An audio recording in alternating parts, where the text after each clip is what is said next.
everyone, welcome to the show. I'm Rebecca McLaughlin-Eastham, and this week we're coming to you from the UAE's Ras Al Khor Wildlife Sanctuary. Our show will focus on the Emirates' efforts to conserve and protect its precious flora and fauna. We'll explore some of the UAE's nature reserves, from the mangroves of Abu Dhabi to the wetlands of Dubai and the mountains of Fujairah. But before all of that, in 1900 it was estimated that there were around 1 million chimpanzees living in the wild. Today that figure is thought to be as little as 200,000. Dame Jane Goodall, the world-renowned conservationist, has made it her life's work to turn that number around. And she told a UAE audience all about it. At 84 years old, primatologist Dr. Jane Goodall is still travelling almost 300 days a year. Her recent stop in the UAE was to promote her educational animal welfare institute called Roots and Shoots, which is present in more than 100 countries, including the UAE. And it's seeing nearly 5,000 environmental projects led by young people. Through Goodall's institute, 5,000 chimpanzees and gorillas are also now living in protected habitats. Goodall is a prodigious author with more than 25 books to her name, which chronicle her pioneering behavioural studies of chimps in the wild. It's a journey she embarked upon 55 years ago, aged just 26, in what is today Tanzania's Gombe National Park. Stopping short of finding the missing link between humans and apes, Goodall's most famous scientific breakthrough came when she observed chimps using blades of grass and fashioning twigs into tools to fish for termites. Until then, it was believed that only humans made and used tools.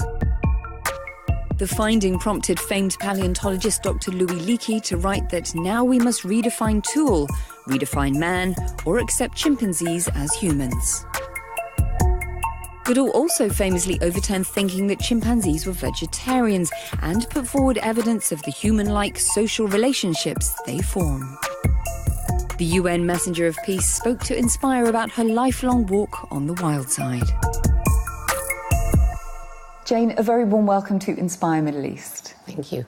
Drawing on your educational programme, Roots and Shoots, it's prevalent in more than 100 countries worldwide. What is the legacy that you hope to leave behind? There's so many young people that I was meeting around the world seemed not to have much hope in the future.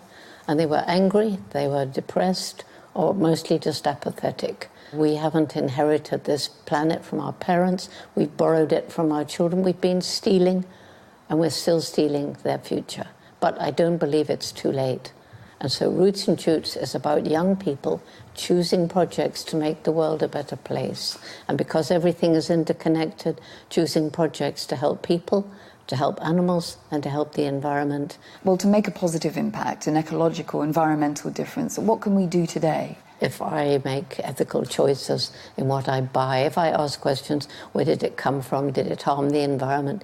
Did it result in cruelty to animals? But when there's several million and hopefully billion people making ethical choices in the impact they make every day, then we start moving towards a world that we can feel a little bit happier to leave to our children. You're famous for questioning the distinction, the line between chimps and humans. How blurred is that classification, in your opinion, today? Well, it's very blurred. I mean, we differ genetically in the composition of our DNA by only just over 1%. Hugging, kissing, patting on the back, swaggering, shaking the fist. You know, a lot of similarity between male chimpanzees facing up to each other for dominance and some of our male politicians today. Your research has shown that cultures and the environment of some animals has been lost and corrupted, as you put it. Talk to me about what you witnessed happening in the Congo Basin. What's happening there, right around the world, is the destruction of the rainforest, which means if there's indigenous people living there, they're losing their way of life. Very often they're herded into villages where, you know, like the pygmies, they don't know how to live outside the forest. Animal species are vanishing at unprecedented rates. And, you know, the cutting down of old-growth forests to produce palm oil. It's not just the orangutans losing their homes. It's the future generations, our great-grandchildren. The elimination of the illegal trade in ivory and rhino horn is something you're very passionate about. What is slowing the progress of that? Money, corruption. That's simple as that. The environment always comes second, so we mustn't allow anything to stand in the way of economic development. If that means fracking and damaging the environment, so what? One of your best-selling books is Reasons for Hope. In light of our conversation, what reasons do I have to be optimistic about the future of our planet? The first reason for hope is the youth, because they really are passionate. They really are making change. Second reason for hope, nature is so resilient. Animals on the brink of extinction can be given another chance. And finally, what I call the indomitable human spirit, the people who tackle what seems to be impossible and won't give up. And that spirit is all around us. You're passionate about giving a voice to animals, those that can't speak. Could you teach me how to give a chimpanzee greeting? The close-up greeting, that's what the female does to a dominant or a low-ranking male. But if you're a high-ranking one, you don't make that sound. So it's submissive. And then in response, you would reach out, come on, reach out and touch my head. Jane, it's been a pleasure. Thank you so much for speaking to me today. Thank you. Thank you. The UAE is looking to increase the number of its indigenous animals by improving their natural habitats. Salim Saeed hit the open road to take a closer look at these environmental projects.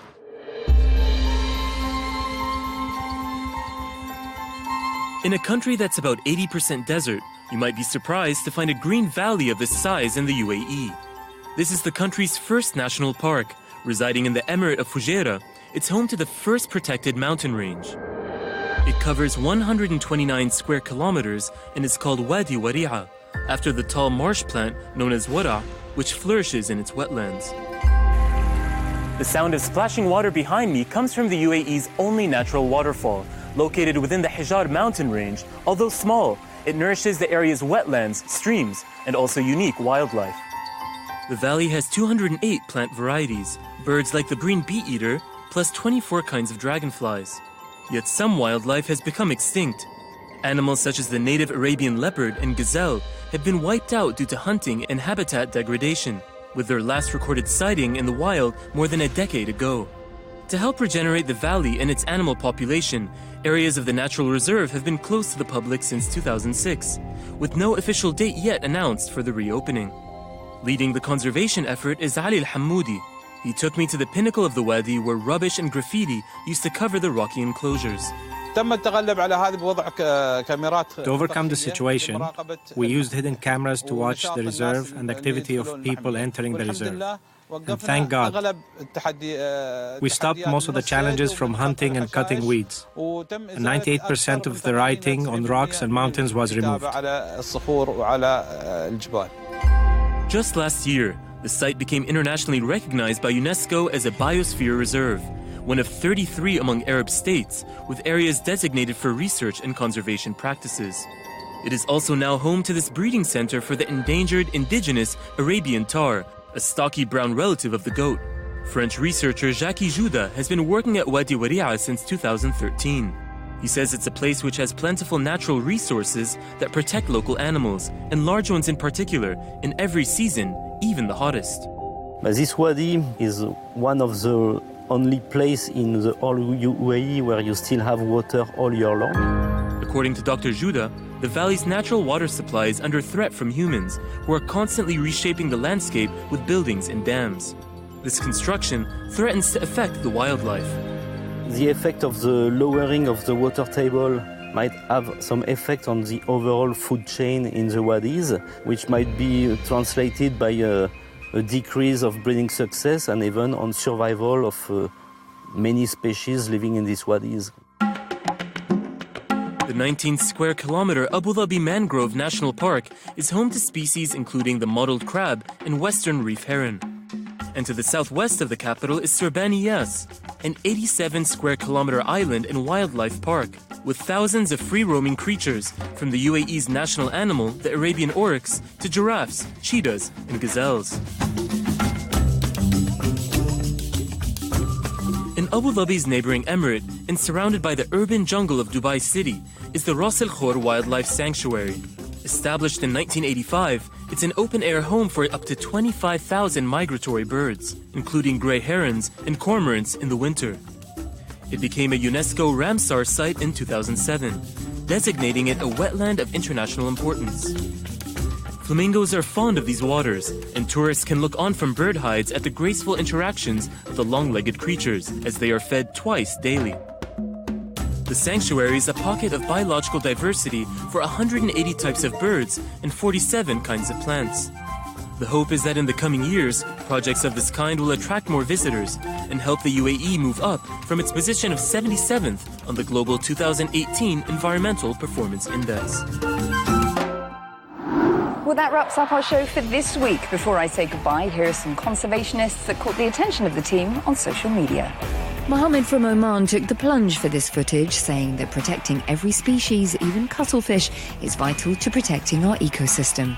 Dania put her feet up after hiking Jebel Musa in Lebanon, a nature reserve home to mammals like squirrels and hyenas.